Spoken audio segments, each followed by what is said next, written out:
Well, ladies and gentlemen, good afternoon. Welcome back. This is lecture number 3 in the series on the turning points in the history of NATO. And today we get to the 60s. This is, for me, is a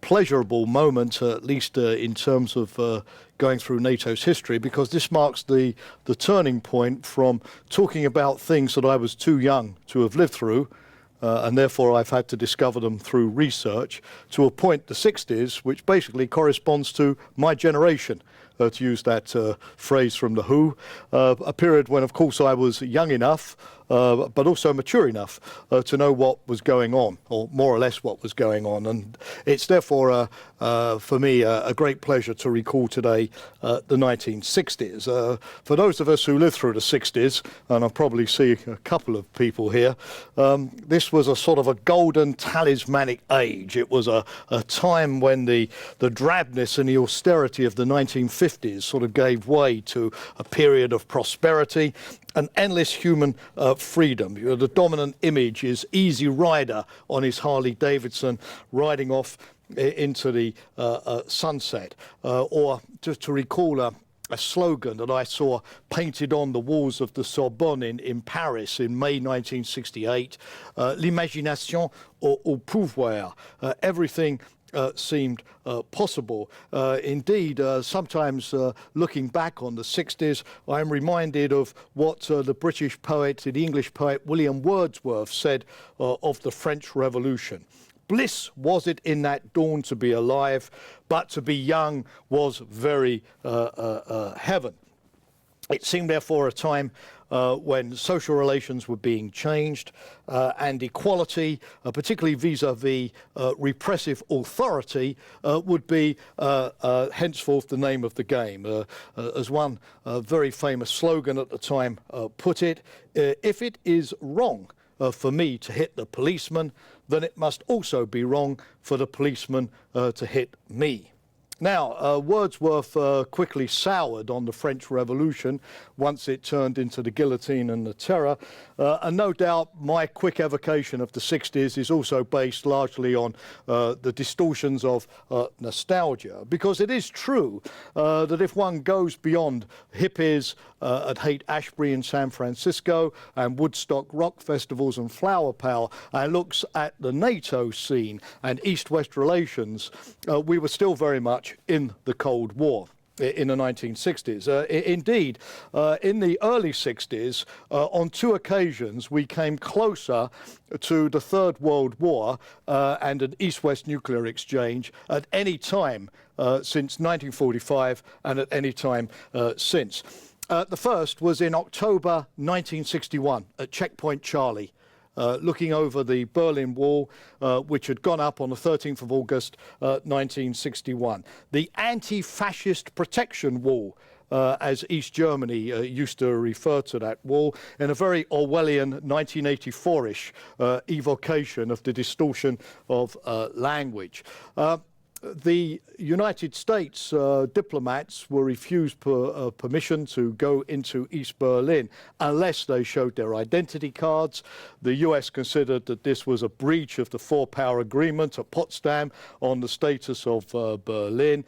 And at the time, Khrushchev and Walter Ulbricht, the East German leader, were actively talking about the Soviets signing a separate peace treaty with the GDR, whereby the Soviets would have handed over their control of access roads into Berlin and Berlin itself to the East Germans. The Americans immediately feared that if this happened, it could lead to the end of West Berlin as a Western capitalist enclave. It would demoralize the Germans, and so they decided to resist with tanks. The Soviet army then brought up 40 tanks on its side, and the standoff went on for several days. Although the East Germans believed that what they were doing in putting up the Berlin Wall was preventing the hemorrhage of their population. About 1/5 to 1/6 of the entire East German population left East Germany through West Berlin in the late 1950s. That's the reason why the wall went up, and that they therefore couldn't afford to give in either. The second time was pretty much a year later. when the United States discovered through its U-2 overflights over Cuba that the Soviet Union was installing intermediate-range nuclear weapons in Cuba aimed directly at the United States. This became the celebrated Cuba Missile Crisis, when the American Secretary of State, Dean Rusk, famously said, "We went eyeball to eyeball and they blinked first." Eventually, in exchange for lifting the American blockade against Cuba, Khrushchev agreed to withdraw the Soviet nuclear weapons, although something that wasn't advertised very much at the time was that Kennedy was also a person perfectly willing to make concessions, because in a secret deal he agreed to withdraw Thor and Jupiter missiles stationed in Turkey as a quid pro quo. But on two occasions, therefore, the world came close to doomsday or Armageddon. But even looking beyond these two particular crises, the 60s was a testing time. Superpower relations seemed to be breaking down across the board. Khrushchev banged his shoe on the table at the United Nations. The Soviets shot down an American U-2 aircraft with Gary Powell's in it flying over the Soviet Union. The first Khrushchev-Kennedy summit at Vienna in 1961 ended in acrimony. And as the decade went on, the situation didn't seem to get much better either. The Americans, rediscovering containment, in March 1965 introduced ground troops into South Vietnam. By 1968, the Americans had 550,000, over 500,000 ground troops fighting in South Vietnam, and they believed that they were not simply fighting against the North Vietnamese liberation movement, but like in Korea a decade earlier, they were taking on directly the communist forces, particularly as the Soviets and the Chinese were supplying the North Vietnamese.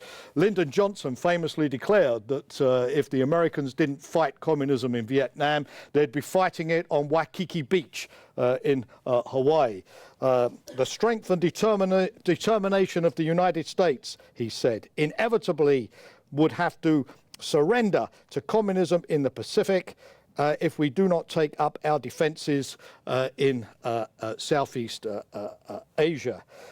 Vietnam became a massive drain, not only on the American budget, but also on American forces stationed in Western Europe, thereby also raising fears that the Americans might abandon Western Europe to the Soviets by giving priority, as they'd done in Korea in the early 1950s, to Asia instead.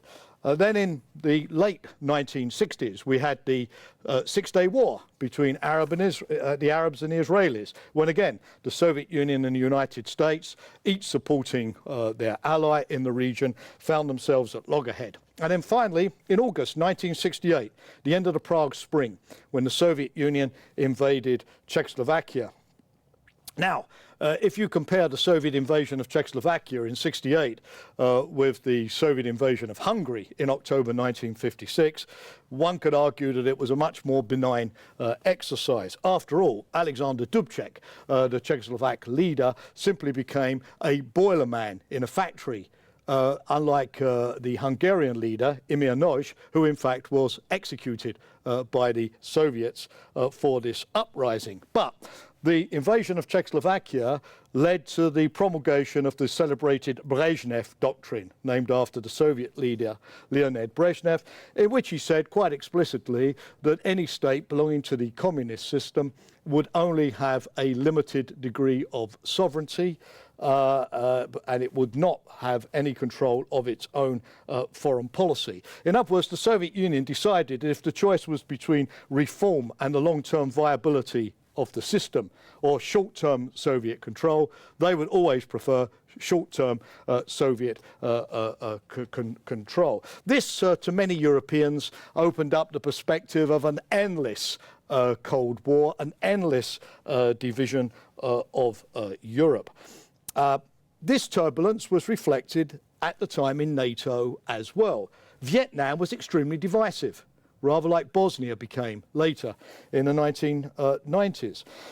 When the Korean War broke out, the Americans had 18 allies, mainly Western European, joining them in Korea. many of whom, for example, my country, the UK, suffered very heavy losses. In Vietnam, there was virtually nobody. Some Australians, some South Koreans.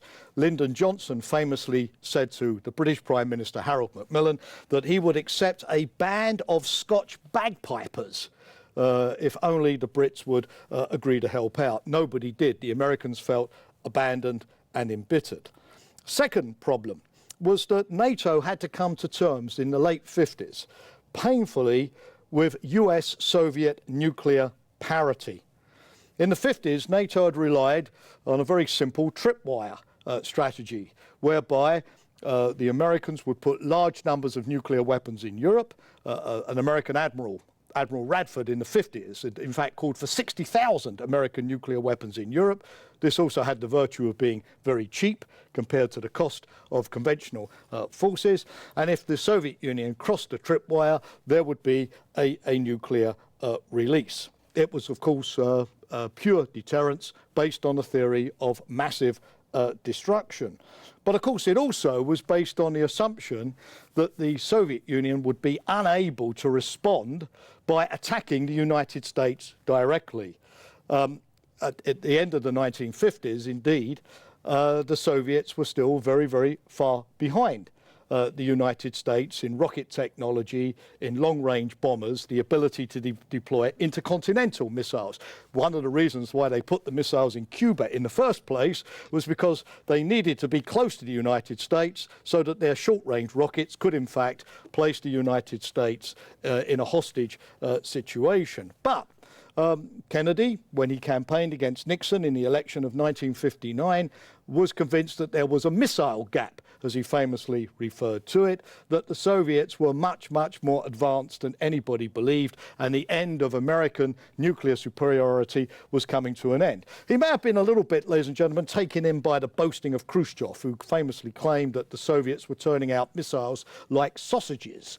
And indeed, we now know in hindsight that the missile gap, or the bomber gap, never existed.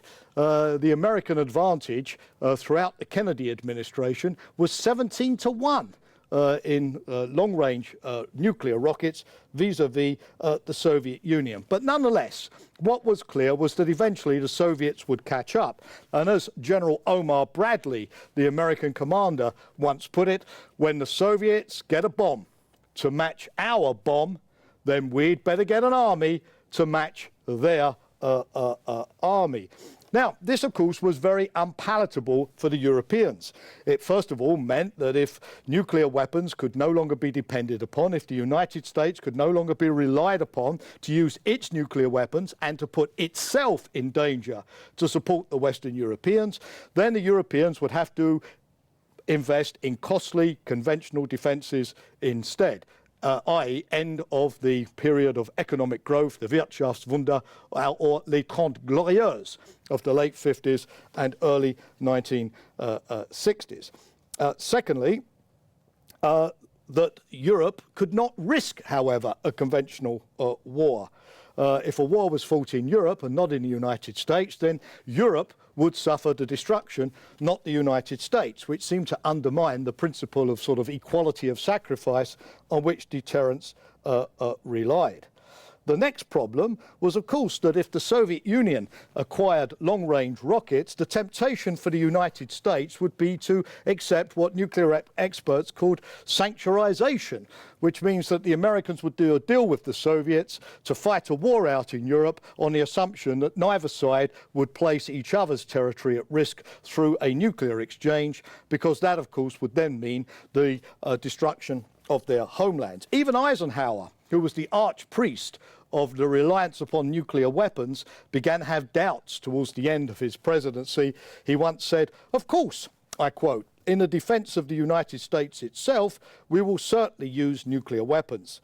But to use them in another situation might prove very difficult." Henry Kissinger later on expressed this much more abruptly when he said that no US president would ever risk the safety of the housewife in Kansas to protect the housewife in Hamburg.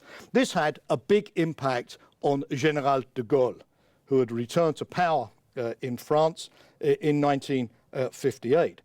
If France could no longer rely upon the American nuclear bomb to protect French territory, then why would not France wish to acquire a bomb of its own for that purpose? And a French bomb, which unlike the UK Polaris system, which was bought from the United States, would be entirely independent of US control and totally in the hands of the French.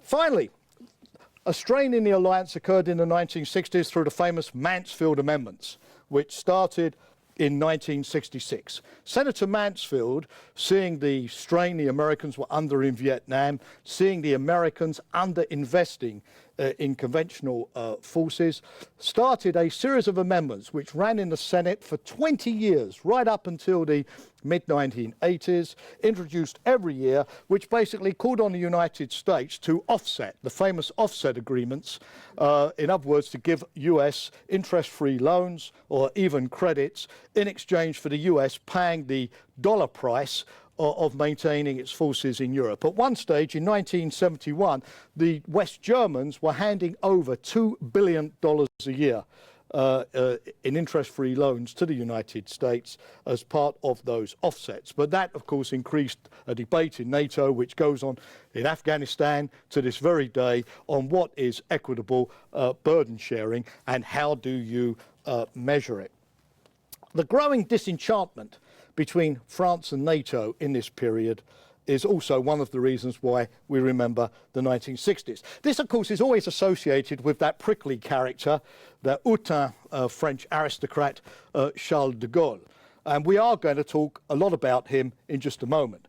But to be faithful to the historical record, I have to point out that the French disenchantment with the Americans began really in October 1956, after the Suez debacle, when the British and the French invaded Egypt to capture the Suez Canal back from Nasser as part of a secret agreement with the Israelis, and the Americans, rather than support them, pulled the plug. Eisenhower famously said about the French and the British, these guys are about to lose us the entire Arab world. It was still a time when the Americans were optimistic that they could convince the Arab nationalists like Nasser to be on the side of the Americans rather than on the side of the Soviets. In the UK, we took the decision that Suez meant that we should never do anything without the Americans again. And in Paris, Suez was interpreted as meaning we shall never do anything with the Americans again. Christian Pinault, the French foreign minister, said the main victim of the affair was the Atlantic Alliance. If our allies have abandoned us in difficult, even dramatic circumstances, they would be capable of doing so again if Europe found itself in danger. Of course, the French also were fairly dissatisfied with the lack of American support when they'd been trying to hang on to French Indochina in 1954 during the defeat of the French at Dien Bien Phu in what today would be North Vietnam, with what they considered to be inadequate American support for their attempts to hang on to Algeria. But there's no doubt about it that once de Gaulle returned to power, this sense of distancing France from the Atlantic Alliance and from the United States continued. France tended to be a faithful ally when NATO was in danger. For example, during Khrushchev's ultimatum in Berlin in 1958, during the construction of the wall in August 61, during the period of the Cuban Missile Crisis. But once the crisis passed and things settled down, the French began to feel restless. They began to resurrect the old idea from the early 50s of Europe as a third force, independent of both superpowers. There was one further source of strain, ladies and gentlemen, in the 1960s. I mentioned a moment ago the Soviet invasion of Czechoslovakia, which suggested with the Brezhnev Doctrine that the Soviets would maintain at any price the division of Europe. The crisis, of course, had also made clear what we learned after Hungary in '56, that the West was not prepared to challenge that division of Europe either, if it meant a Third World War.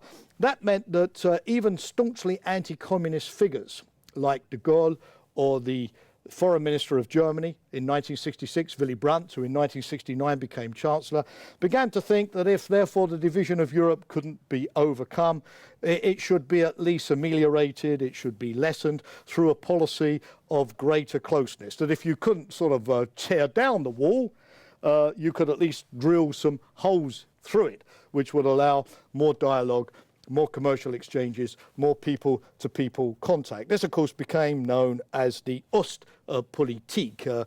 It was famously expounded in a speech given by Willy Brandt's foreign policy advisor, Egon Bahr, who is still very much alive and kicking today, in 1966, when he coined the phrase Wandel durch Annäherung, in other words, change through closer ties coming together. Or what Willy Brandt himself in 1969 said, what belongs together must come together, in putting down an early marker for ultimate German unification. But General de Gaulle also believed in a similar policy, if not German unification, at least seeking a relaxation of tensions, when he went off to Moscow in 1966 to visit the Soviet Union. In other words, would NATO survive if one group of allies was not only distancing from the US, but coming closer to Moscow in the hope of negotiating a political solution to the division of Europe at a time when the Americans were still refusing to have anything to do, no diplomatic relations, with the vast majority of the communist governments of the East. So, ladies and gentlemen, in short, the 60s saw NATO more divided and under greater stress than at any time since its creation in 1949. Differences on Vietnam, differences on détente. Would NATO survive the defection of its most important or its key member state in Europe, France? Would differences over military strategy, particularly the role and use of nuclear weapons, divide the Allies? In other words, when the treaty expired in 1969 and was due to come up for renewal after 20 years, would Allies take the opportunity to pull out of NATO and go their own way? It's not surprising that in 1962, the first book that I know about with the title The End of the Alliance by a US academic called Ronald Steele appeared. Well, to answer the question about how serious this crisis was, we need to look a little bit in more depth at the three key issues. First, military strategy. And here we have to look at the paradox of nuclear weapons. By the early 60s, US policymakers had come to the conclusion that nuclear weapons were unusable. They'd been threatened in Korea but not used. They were threatened in 1957 during the crisis between communist China and Formosa, now of course Taiwan, over the islands of Quemoy and Matsu. They'd been threatened again in Vietnam but never used. A whole generation of US strategists, brilliant people, Henry Kissinger, Herman Kahn, Thomas Schelling, Bernard Brodie, the great wizards of Armageddon, had written book after book after book trying to find a role for nuclear weapons as a rational tool of foreign policy, and all failed. But nuclear weapons couldn't be got rid of either. Neither side trusted the other to truly disarm. Each wanted the other to set the example and go first. And even if nuclear weapons were unusable, they were still the ultimate status symbol, the passport to the big league. Indeed, as the Soviet Union ran out of economic steam in the 1960s and the problems that led to the ultimate collapse in the 90s began to appear, nuclear weapons became even more important to the Soviet leadership as the reason why they remained a superpower. This led Helmut Schmidt, the famous German chancellor, a decade later to famously describe the Soviet Union as upper Volta with nuclear weapons. And perversely, it became a Soviet interest to keep the nuclear arms race going. But if nuclear weapons, were unusable, conventional war was unthinkable. 40% of the German population, the West German population, lived within 100 kilometers from the inner German border. Hamburg, 60 kilometers from that border alone. A conventional war could potentially lead to the deaths of millions of German civilians. So there was a contradiction. The Europeans needed a nuclear strategy which promised to go nuclear quickly and thus deter war, while the Americans wanted a conventional strategy to delay nuclear strikes for as long as possible to try to limit the war geographically and to limit its intensity and to avoid nuclear strikes by the Soviet Union on the US homeland. This caused a massive row in NATO in the 1960s when Kennedy's defense secretary, the well-known Bob McNamara, former president of the Ford Motor Company, grappled with this problem. McNamara basically decided that, first of all, NATO should change its strategy, should move away from massive retaliation towards a strategy which became known as flexible response. In other words, to be able to fight it out conventionally. If NATO was failing, then to selectively, step by step, escalate, using, first of all, tactical nuclear weapons, then intermediate range nuclear weapons, and if everything else failed, at the end, of course, a strategic nuclear exchange between the Soviet Union and the United States. But at least this one time for negotiating an end to hostilities.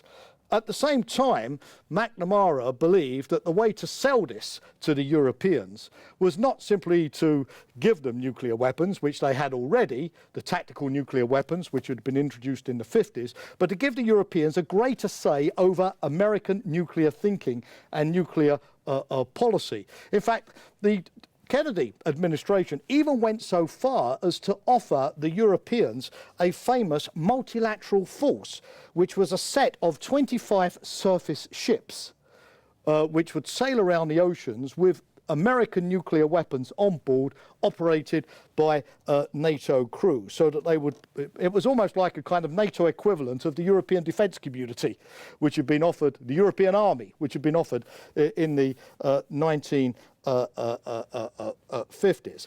As I've said, the French hated this idea because they didn't trust the Americans any longer. The idea was too complicated in any case in terms of who would really have control over the release of those nuclear weapons. And the United States was pushing the Europeans to invest more in their conventional forces. Finally, in 1967, after terrible wrangling, and only possible because a year before, General de Gaulle had decided to pull out completely from the NATO's integrated military structure, was flexible response adopted. Second, the French withdrawal in 1966. Once de Gaulle came back to power, he immediately came up with an idea of a directoire. In other words, as George Orwell once said, all allies are born equal, but some are born more equal than others.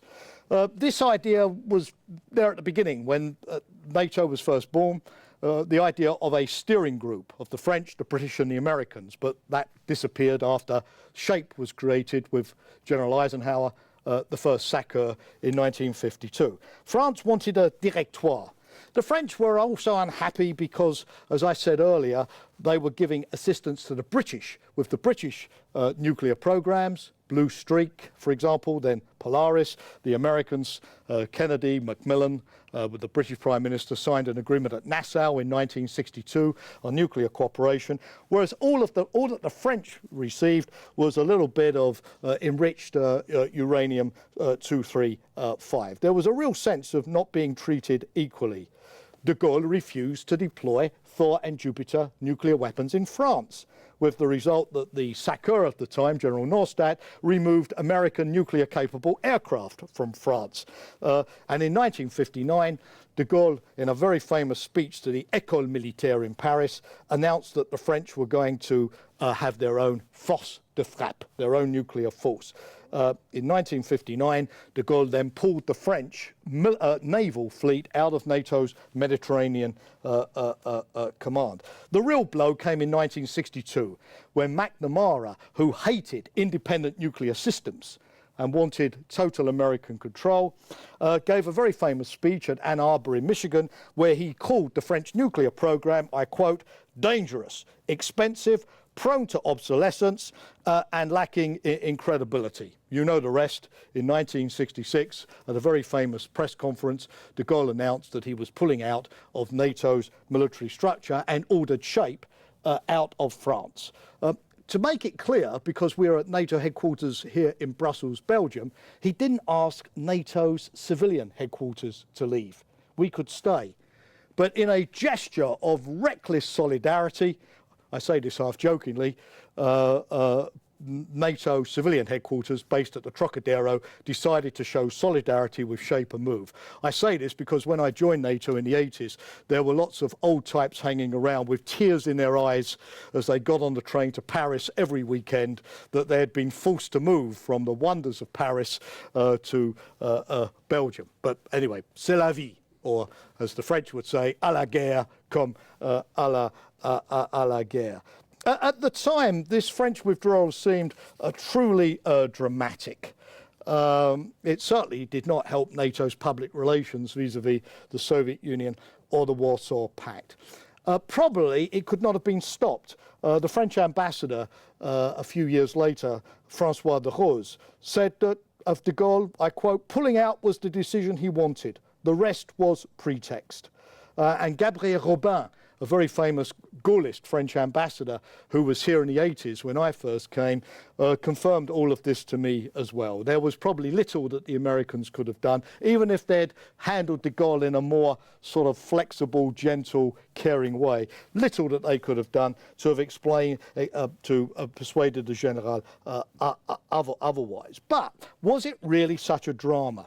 I think no. First of all, the French were very careful to stay in NATO military programs where they saw an advantage. The NAJ air defense system. They kept the nuclear tasks in Germany. They kept a lot of personnel in NATO. When I joined in 1980, my first boss was a very charming French lady who used to let me have Friday afternoons off, because it didn't really matter during the Cold War. I also believe, in a rather strange way, that because France took on this sort of one foot in, one foot out stance vis-à-vis NATO, it wasn't integrated. The French actually felt under more pressure than integrated allies to show that they were true allies. So we may have got more out of the French over the years in terms of their troop commitments to operations in Yugoslavia and elsewhere, Afghanistan lately, because they felt as integrated allies under greater pressure to show that they hadn't broken away completely. Indeed, in 1974, NATO's Ottawa Declaration finally buried the nuclear hatchet with the French by recognising the contribution of French nuclear weapons to Allied solidarity. Now, it's true that the French defection vastly irritated a whole generation of American political scientists. If you read Henry Kissinger's book, The Troubled Partnership, from the 1960s, which is pretty tough on de Gaulle, you can understand why. But looking back on it with the perspective of history, the French withdrawal may actually have helped NATO at the time to move forward. We could finally adopt the new strategy of flexible response. The small countries, which had been rather snuffed out of NATO business because of the domination of the big three, finally came into their own. And I'm going to give you an example of that in just a moment when I talk about the Harmel report of the Belgian Foreign Minister, Pierre Harmel. And NATO had shown, which was good for our propaganda at the time, vis-à-vis the Soviet Union, that we did not treat our dissidents, i.e. de Gaulle, in the same way that the Soviet Union treated its dissidents, Alexander Dubček of Czechoslovakia or Emir Nagy of Hungary. Nagy, as I say, were executed. That in fact NATO was an alliance which did not go belly up because of dissent. And that rule, of course, applied even more forcefully in the 1980s when we had to deal with Danish footnotes or Greek footnotes or the Greek withdrawal also from the integrated military structure after the colonel's coup of 1967 too. and ongoing. So in other words, rather than dramatize the problem, NATO played it down. The Defence Planning Committee was created, which was essentially the North Atlantic Council minus the French, to look at military business, and life moved on. Third, détente, Ostpolitik. Well, I suppose the phrase here is, if you can't beat them, join them. What was clear at the time was that the Germans in particular and the French were going to go forward with Ostpolitik. And indeed, the strategy of flexible response made this all the more necessary, because if NATO had adopted a riskier strategy, fight it out with conventional weapons, an area where the Soviet Union was bound to have a massive advantage, 3-1 at least in conventional superiority. The Americans were far away over an ocean. The Soviet Union was next door as a land power. So if this strategy was seen as riskier by many allies, what did it mean? It meant that, of course, you could no longer rely upon military means alone to ensure stability. There had to be a political track as well. You had to reduce tensions, you had to have dialogue, you had to negotiate. And so détente did not just mean talking to the Russians, but arms control, confidence and building, security building measures, transparency, the equivalent of the hotline that the United States and the Soviet Union had set up after the Cuban Missile Crisis. And this became the genesis of what is still, even today, for example, just a few days ago in an article in Le Monde and the German press by the German Foreign Minister Steinmeier, still today is referred to in respectful terms as the Harmel exercise, the report by the Belgian Foreign Minister in 1967 with a group of other countries on the future tasks of the alliance, when he said that NATO must maintain defence but also promote dialogue, that NATO must maintain deterrence but also pursue détente. In other words, that NATO to survive has to have a political track and stop being an exclusively military alliance. This saved NATO at the time from what, to my mind, would have been, if not dissension in its own ranks and prolonged obsolescence. In other words, NATO's role was not simply to preserve the status quo, but ultimately to change it. And those people today, ladies and gentlemen, who are calling for NATO to develop a new strategic concept in a much more complex world of the 21st century, remember Harmel as the man who managed to sort of craft a balance in which everybody could see their interest, a coherent strategy that made sense, that reunited the alliance, and above all, a strategy which was done by a group of wise men that didn't have to be sort of negotiated word for word, comma for comma in some boring, endless communique, but which was a report to the North Atlantic Council and which could be adopted as such. In other words, that NATO's job was not simply stabilization, but also transformation. What's my conclusion, therefore, after the 60s? Well, the first thing is that whereas in the 1940s and the 50s, the threats to NATO were really external, you remember, would Germany go neutral? Would the Soviet Union march all the way to Calais? Would the United States agree to have a peacetime commitment to Europe? Did the Korean War mean that a Soviet-Chinese alliance was going to form? In the 60s, the threats were all internal. Divisions over nuclear policy, the defection of France, the dangers of the aligned gang, the going it alone in policy. And therefore, interestingly, NATO's challenge was not just to manage the outside world, but to manage its own members.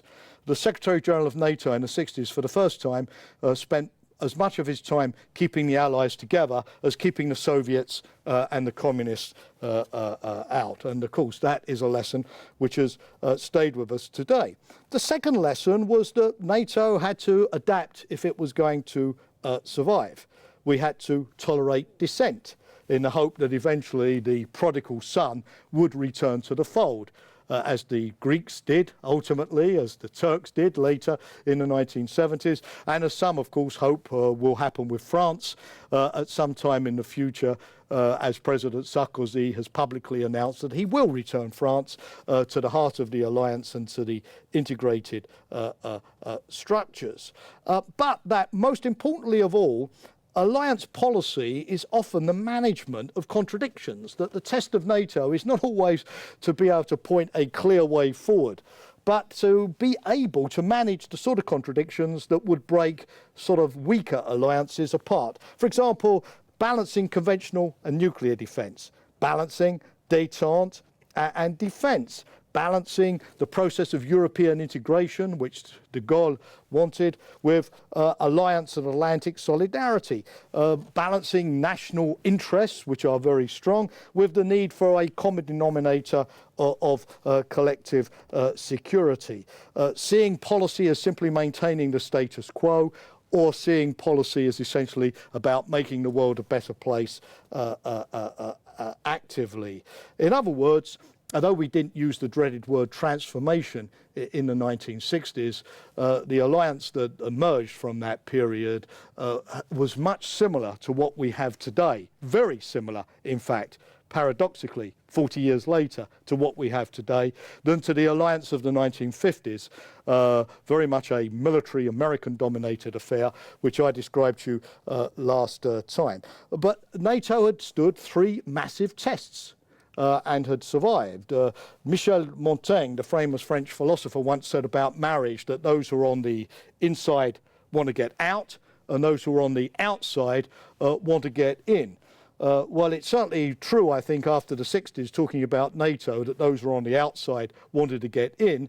But as I've said, in 1969, nobody left, which proved that despite all of the wrangling and all of the differences, when allies looked at the fundamental reasons for them to stay together, all of them decided, contrary to Montaigne, that none of them wanted to get out. However, that's not to say that there weren't going to be pretty sort of severe tests ahead. And in the lecture that I'm going to present next, we're going to come right up to the 1980s, when NATO faced another very, very severe test with the INF debate, the modernisation of the cruise and Pershing nuclear systems to balance the SS-20s, which led not only to a major confrontation with the Soviet Union, but also to a major confrontation with NATO's own public opinion in the form of massive, hundreds of thousands of nuclear protesters on the streets of Europe and in the United States, and to a real political crisis among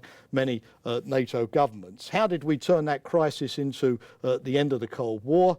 It's an amazing story, but I'll tell it next time we meet. For today, thank you very much. Any questions? I have a question. We're talking about France returning back to the alliance. What do you think would change when Sarkozy actually makes the step and then reintegrates France? Well, I don't think as much will change as de Gaulle, were he alive today, would have believed after his dramatic announcement in 1966 that France was going to leave the integrated structure. Of course, for 2 reasons. The first is the reason I gave, which is that once it took this stance, France felt sort of even more obliged than others, first, to spend a lot of money on defence. Which meant that throughout the Cold War and after the Cold War, the French defence budget was much higher than the NATO average. France was one of the few countries that had the full panoply of nuclear weapons, aircraft carriers, foreign legion, expeditionary forces, and so on. So in a way, we saw that pattern I referred to earlier, which is that countries outside NATO, feeling that they were by themselves to some degree, felt more obliged to spend on defence, which meant that when they participated in NATO operations, they could bring hardcore military capabilities to the table, which they could deploy their own forces in a way that other allies dependent upon the United States couldn't. The second thing was, as I mentioned, the French believed they had to show solidarity, to show that they weren't renouncing their Article 5 obligation to the alliance. They weren't renouncing the treaty simply because they preferred to have military independence. And therefore, France became a big contributor to NATO's missions, which meant that even today it's about the third to fourth largest contributor to the missions. It goes up and down, of course, but France have always been up there in the top four. Bosnia, Kosovo, Afghanistan, air campaigns, naval operations. The French have commanded in Kosovo on many occasions. The French recently, as you know, deployed additional forces to the eastern sector of Afghanistan. And so the French have tended to sort of make a distinction between the alliance to which they're fully committed and l'OTAN, the organisation which de Gaulle would have called le machin, you know, the thing, the bureaucracy, which they feel less positive about. The second answer to your question, which is a very good question, is that over the years there's been a kind of creeping reintegration of the French. Jacques Chirac, during his presidency, even got close to negotiating a French reintegration there and then by trying to persuade the Americans that Europe should take over the AFSOUF, the Mediterranean Naval Command. During the Clinton administration. The Americans said no, but it did not stop Chirac from, for example, participating once again in the military committee, sending liaison officers to the international military staff.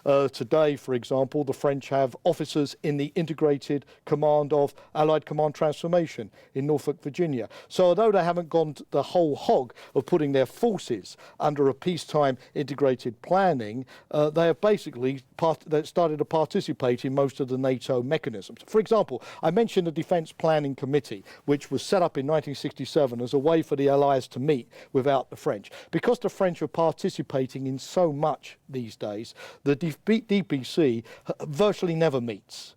Never meets. When I first came, it met all the time. Now never, because there's no need for it to meet, given that the French are in everything. So from that point of view, I don't think that the results would be particularly significant. It's really a domestic problem in France, because so many French have been given the impression, but NATO, we don't belong to that. We left that years ago. They haven't really been told just how integrated they in fact really are. So there's a little bit of a public relations issue in France explaining why this very small step it looks to the French people as a very large step when it isn't. The second thing, though, is that I think that the French realise that the future of NATO is, of course, very much being debated with a new strategic concept, and they believe that if they're at the heart of the alliance, they will have more influence in guiding that future evolution the way they would like. The final reason is because the French realise that the United States is now much more in favour of the European Union's security and defence policies.